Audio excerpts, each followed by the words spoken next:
DSC preparation కి మిగిలిన తక్కువ సమయాన్ని డిఎస్సి 2024 యాప్ లేదా DSC2024.com తో జాబ్ ని సాధించండి. పహల్గామ్ ఉగ్రదాడికి ప్రతీకారంగా భారత సైన్యం ఆపరేషన్ సింధూర్ పేరుతో పాక్ పీఓకేలోని ఉగ్ర స్థావరాలపై దాడి చేసింది.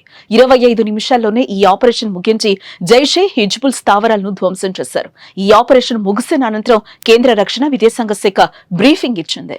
ఈ బ్రీఫింగ్ అనంతరం ఇద్దరు మహిళా అధికారులు అందరి దృష్టిని ఆకర్షించారు. ఇందుకు ఆ ఇద్దరు మహిళా అధికారులు ఎవరు? ఆపరేషన్ సింధూర్ లో వారి పాత్ర ఏంటో తెలుసుకుందాం.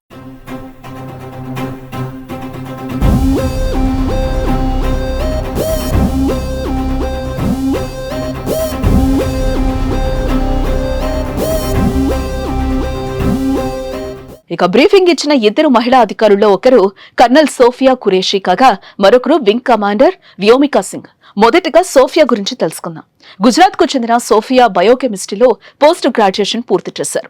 సోఫియా తాతగారు కూడా ఇండియన్ ఆర్మీలోనే విధులు నిర్వహించగా ఆమె తండ్రి కూడా కొన్నేళ్ల పాటు సైన్యంలో పనిచేశారు. సోఫియా భర్త మెకనైజ్డ్ ఇన్ఫాంట్రీలో అధికారిగా పనిచేస్తున్నారు. వారికి ఓ కుమారుడు కూడా ఉన్నట్లుగా తెలుస్తోంది. ఇక ఆమె 1999లో భారత సైన్యంలో చేరారు. చెన్నైలోని ఆఫీసర్స్ ట్రైనింగ్ అకాడమీ నుండి శిక్షణ పొందారు. ఆ తర్వాత ఆమె ఆర్మీలో లెఫ్టినెంట్ గా నియమితులయ్యారు. సోఫియా ఖురేషీ ఐక్యరాజ్య సమితి శాంతి పరిరక్షక దళంలో 6 సంవత్సరాలు పనిచేశారు. ముఖ్యంగా 2016లో పూణేలో జరిగిన ఎక్సర్సైజ్ 18 పేరిట భారత ఆర్మీకి చెందిన బృందానికి నాయకత్వం వహించి చరిత్ర సృష్టించారు. అది మల్టీనేషనల్ మిలిటరీ ఎక్సర్సైజ్. దానిలో 18 దేశాలు పాల్గొన్నాయి. అన్ని దేశాలు ఉన్నప్పటికీ ఒక్క భారత బృందానికి మాత్రమే మహిళా నాయకత్వం వహించడం గమనార్హం. ఇక ఆర్మీ సిగ్నల్ కార్ప్స్ కు చెందిన సీజన్డ్ ఆఫీసర్.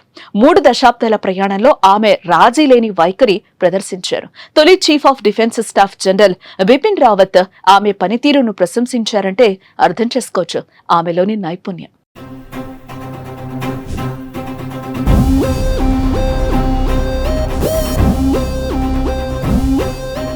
ఇక బ్రీఫింగ్ ఇచ్చిన వారిలో మరొకరు wing commander Vyomika Singh.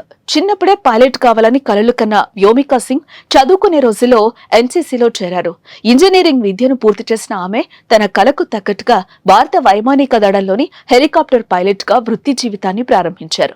December 18, 2019న flying branch లో శాశ్వత కమిషన్ హోదా పొందారు. తన కుటుంబం నుంచి భారత భద్రతా బలగాల్లో చేరిన తొలి వ్యక్తి ఆమె కావటం విశేషం.